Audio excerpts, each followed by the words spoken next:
shop further along the street ought to have behaved with more caution, but instead the security doors were opened immediately, and the guards politely stepped aside when the three bearded, impatient young men entered the shop. Two of them had guide dogs, and the third helped his friends across to the counter. The female assistant gave them a welcoming smile, her look full of friendliness. The men courteously said hello and asked to look at cut diamonds. Then, to reinforce their meaning, they whipped out their pistols and yelled, "Give us the diamonds!" The shop assistant and her colleagues reacted instinctively and discreetly started groping about for the alarm button. At the same time, they pulled out all the drawers with the shimmering diamonds. Their hands shook as they placed the diamonds on the counter. Two of the men pushed the guards up against the wall and disarmed them, while the third man quickly stuffed the diamonds into specially sewn collars worn by the guide dogs. The glimmering diamonds were quickly followed by a dark blue sapphire and some rough diamonds from the workshop that had not yet been cut. The robbers emptied the drawers and didn't notice when the assistant finally managed to press the alarm button.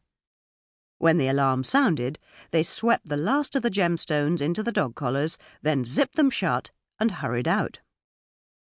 The last of the three men to leave had short-circuited the electrics, so that the security doors would lock themselves after he stepped out the door. Out on the pavement, the three men took off their wigs, but kept their sunglasses on. Then they calmly walked down the street as if nothing had happened. The trick with the guide dogs was something they'd used before. It worked well and made people less suspicious. Now the men just looked like completely ordinary pedestrians, and they leisurely went round the corner and into Hayes Street, where their car was parked. After 100 metres or so, they couldn't resist looking back to see if they were being followed, but in doing so, they took their attention off the path ahead and managed to bump right into a gang of pensioners who almost filled the whole pavement. The 5 elderly men and women were singing for all they were worth and took small dance-like steps behind their Zimmer frames. All the robbers could do was stare at them.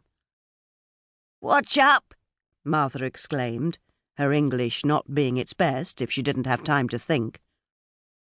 Then she and her elderly friends continued along the street towards the 3 men and their dogs, singing a jolly children's marching song. They'd sung in the same choir for 30 years, and they liked singing loudly and happily together.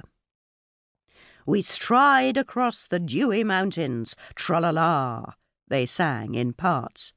And as always when they sang this song, they became a little sentimental and started to long for their home country. They were in their own little world, unaware of the goings-on around them, and they weren't in a hurry either, as Barbie had lots of exciting things to sniff at. Walking down the street, they'd passed lots of restaurants, casinos and jewellery shops, and Martha enjoyed it all.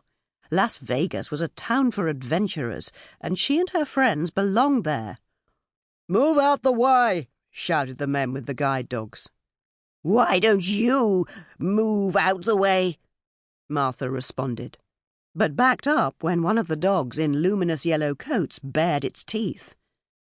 Best to be friendly to the canine, she thought quickly, and fumbled in her bag for the Argentinian spicy sausage. Brains had had the same thought and was pulling out the pâté. The big German shepherd ignored the delicacies, growled threateningly, and leapt across to try to bite Martha's leg. Thankfully, Brains managed to push his Zimmer frame in between them, and the next moment the dog got caught by its collar in the walker basket. That was when Barbie reacted too.